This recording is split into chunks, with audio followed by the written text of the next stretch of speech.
Hi guys, welcome back to my channel. Today I'm going to show you how you can enable parental lock on YouTube Kids. So maybe if you already set a parental lock or secret code on a YouTube Kids app, you may also use a parental lock on a YouTube Kids web browser version. So let's start by open the YouTube Kids. Click your youtubekids.com, and here we go. You can enter your secret code. Maybe create a secret code from the phone.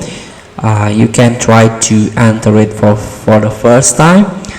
And here, in order to enable or create the parental lock, there is a lock icon at the top right corner of your screen, and this is so here you can answer this, enter the correct answer, or you can set your own passcode. So this is the parental lock I mentioned before. So you can set your own passcode, but again you need to enter the correct answer.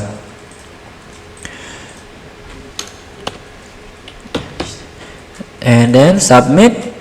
And here you can try to create a custom passcode like parent verification. This used to access a parent settings. So feel free to try. Thank you for watching. Don't forget to comment, like, and subscribe, and also click this button below. See you in the next video.